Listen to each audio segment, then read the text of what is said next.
You used to explain everything. Why you didn't reply sooner.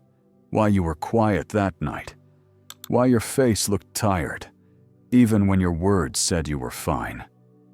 You explained your needs as if they were burdens, your boundaries as if they were threats, your silence as if it had to apologize for itself, as if being understood was the only way to be loved. But one day, you stop.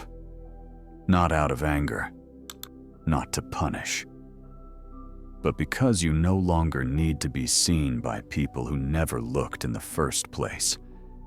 This is the moment you stop explaining yourself, and everything, finally, begins. Explaining isn't weakness. At some point, it was survival.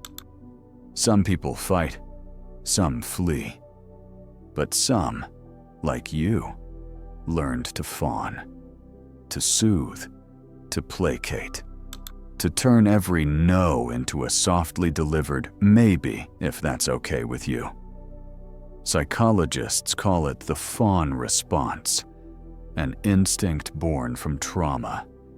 It teaches you to earn safety by making yourself understandable, manageable, small. Maybe you had to make a volatile parent feel calm. Maybe love always came with conditions, so you learned to translate yourself constantly, in the hope that someone, somewhere, would finally choose you once they got you. You weren't explaining to connect, you were explaining to survive. But over time, it costs you. Not just time, but peace, dignity.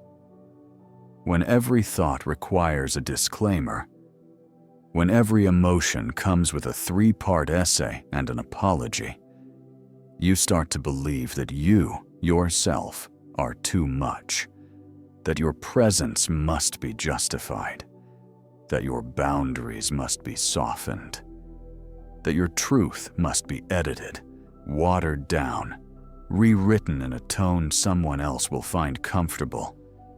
But clarity can become a cage, because when your self-expression is always filtered through someone else's comfort, you are never actually you. And the more you explain, the less you're heard. Carl Jung once said, "The privilege of a lifetime is to become who you truly are." But what happens when you've spent your whole life shaping yourself into what's acceptable? Jung believed that each of us carries a shadow, a place within us where we store the parts we've had to hide.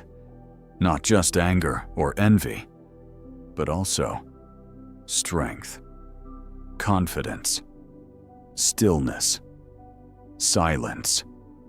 Yes, even silence can be shadow. Many of us were taught that saying no is selfish, that not giving an explanation is rude, that protecting your time makes you cold. And so we buried those parts. We buried the part of us that refuses to overperform just to be loved. But now, it's time to bring that part home. Because silence isn't always the absence of care. Sometimes it's the presence of self-respect. There's a moment when something inside you shifts. You don't announce it, you don't warn anyone, you just stop. You stop explaining your decisions to people who never had to explain theirs.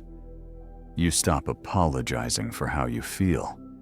You stop offering justifications to people who never offered you understanding. Not because you're angry, not because you think you're better, but because you've outgrown the need for emotional permission. Some people won't understand your boundaries. Some will think your silence is rejection. Some will accuse you of being distant, cold, or selfish. And they're allowed to think that. Because you're allowed to walk away. You've learned that not everyone needs access to your reasons. That some people won't get it, and never will. and that's no longer your burden to carry. So what does this moment sound like? It sounds like this. No, I'm not available for that. That doesn't work for me. Silence. It sounds like full sentences with no footnotes. It sounds like trust in your own clarity. It sounds like stillness that doesn't need performance to feel powerful. You realize you don't owe anyone a perfectly reasoned essay for your choices. You don't owe them emotional labor just because they're uncomfortable with your growth. You don't owe them your softness just because they remember your past self. You are not the tour guide of their comfort. You are not a translator for your truth. And slowly, quietly, you start to feel it. The thing you were looking for all along. Not applause, not validation, but peace. A peace that arrives not when you convince someone to understand you, but when you no longer need them to.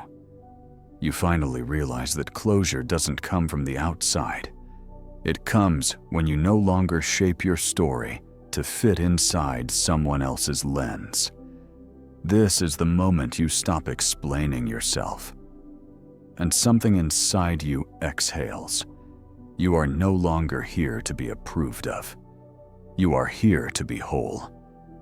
You are no longer seeking to be understood. You are simply choosing to be. And that is enough.